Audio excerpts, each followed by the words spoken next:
Phones are on vibrate, that'd be great. Hello? Oh, hi Jennifer. It's Jennifer from my company. Oh, Jennifer, great. So, the traffic on 17 was really light.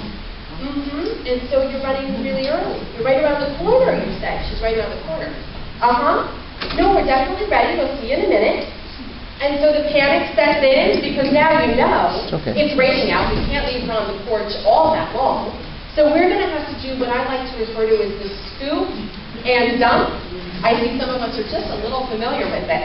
Anything will do at this point. We're in a rush. We'll take a box. We'll take a laundry basket. Anything will do. And so now what we're going to do is put all these very important papers. We'll just put them here to get to them later. So now I have my gift card back from the holidays that I still intend to redeem, and I'll get to that later. And, you're going to love this. I was thinking, what do you think of this color? This I was thinking for my living room. I haven't committed yet, but I'm thinking. So I may go with this, I may not. I want to leave it out. I'll get to that later. It's RSVP, so I'll leave it out. We may go, we may not. See, I went with a stainless steel refrigerator, so nothing sticks on the front, right? So, yeah, okay. And, well, I might order something from this. I kind of want to thumb through it. But, I haven't decided yet, so I'm going to wait. Oh, now this. I don't know about you, but I love my cooking magazine. And so now I tore out this recipe, which Barbara already told you I really have little chance of making.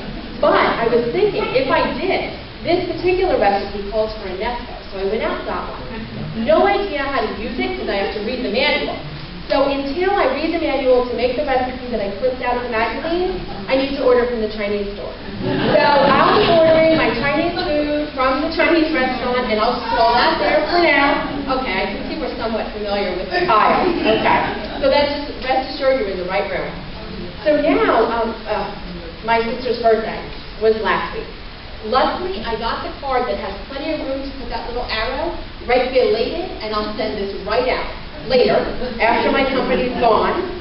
And someone that moved around the holidays, I have to update my address book with their new address. I'll get to that later. And my reader's digest. Luckily, it's still shrink-wrapped for its protection. No dust has gotten on it. Plenty of time to snip this open and read it. I'm going to read it when? I'm going to read it later. And all of the bills and the catalogs and the to-do lists and the flyers.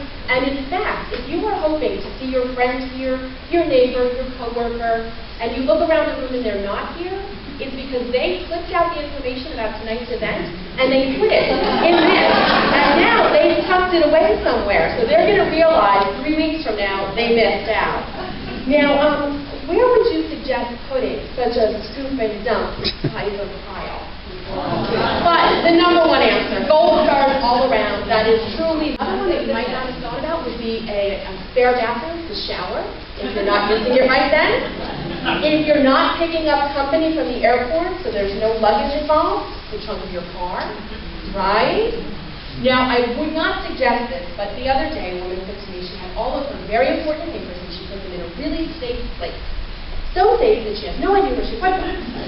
Until, about a week later, she turned on the oven to start preparing dinner.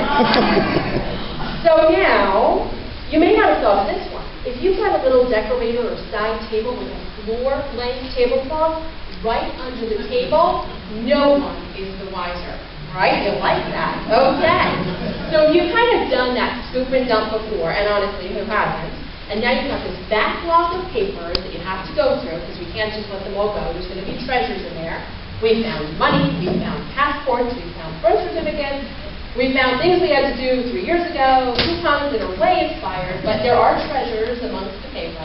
I'm going to share with you a very simple system that I said does not involve a filing cabinet because we know they don't tend to work very well. So we're going to talk about that. And we'll talk about just one other kind of paper, that archival style paper. Paper truly is the number one question. But then, of course, we'll get to 3 steps to organizing and decluttering and spring cleaning all the other stuff. Because it's not just the papers, it's the closets where you put the papers, and it's the clothes, and swapping out of seasonal clothing, it's the garage, it's the workshop. Whether you moved recently and the boxes are still to be unpacked, it could have been 3, 5 years ago. You may have been in your home for 42 years and you've got 42 years worth of stuff. Maybe you had children that moved on and are now considering part of your home as their storage facility. Maybe you're downsizing. It doesn't matter what we're working with at Duck. So we test that we work for any space. And then, of course, we'll get to your deep, dark, clutter secret. So you can ask whatever you like to, and then you get to go home and start organizing, which is the best part. So for those types